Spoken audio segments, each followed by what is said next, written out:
Hey, what up, YouTube? Welcome to another album review on this channel. On this video, I'm going to review the classic uh, album. I mean, the classic album, platinum, a number one selling album by Busta Rhymes called "The Big Bang." This was his seventh studio album, and it was released June 13th, 2006. And this was like a new era for Busta. This is the first album he made without his signature dreadlocks. He totally cut off his dreads and went for a no look with the shaved head and the shaved head and the and the like he started lifting weights, bulking up, and getting tribal tattoos. And he came out the gate with this album with the song called "Touch It," where he got this schizophrenic flow that just blows people away. And he said, "Every time I get you bang shit to knock in your whip, niggas always do a string bust, lock in the strip." He'll start off slow and then he'll switch it up in this fast crunk type of flow. And it just set the whole just set the whole just set the whole album with that song alone. I wish he would have made a whole album with touches style songs.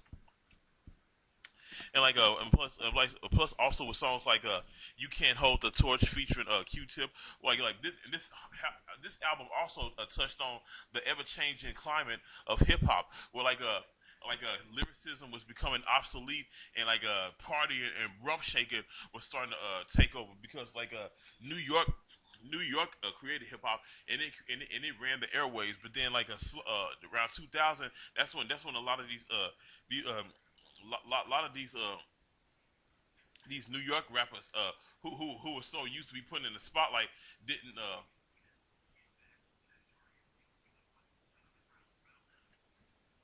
you know, this show this show like the reaction that a lot of New York rap hip hop heads felt during the ever changing of the color guards, especially with songs like "You Can't Hold the Torch" or New York shit.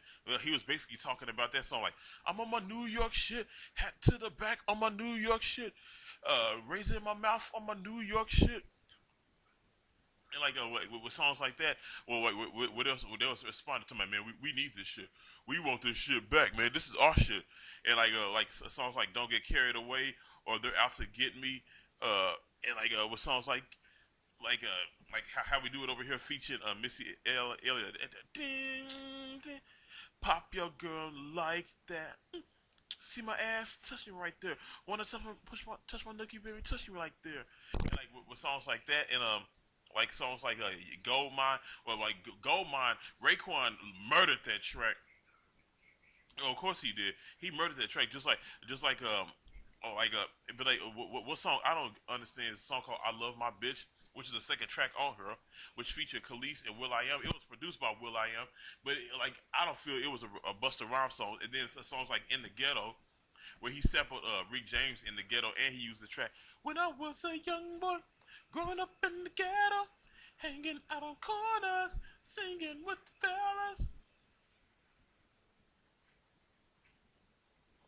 And with those type of tracks, it puts you in that mood, where you totally feeling what they're going through.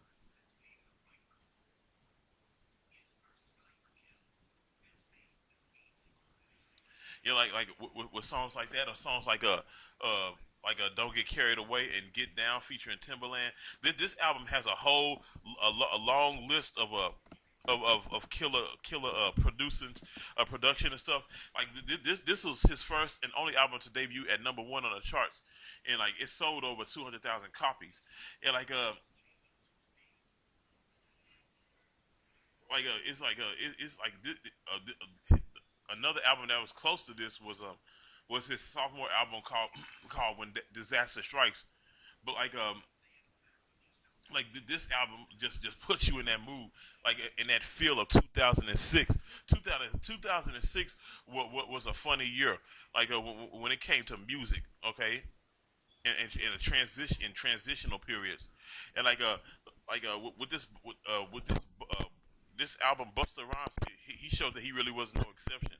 'Cause like he was going through it at that time, and the best songs on here are songs like How We Do It Over Here, New York Shit, Touch It in the Ghetto, I Love My Bitch, and and other songs like Legend of the Fall Offs and Get Down featuring Timberland. From a scale of 1 to 10, I give this album a 7.5. From a scale of 1 to 20, I give it a 17.5. All right.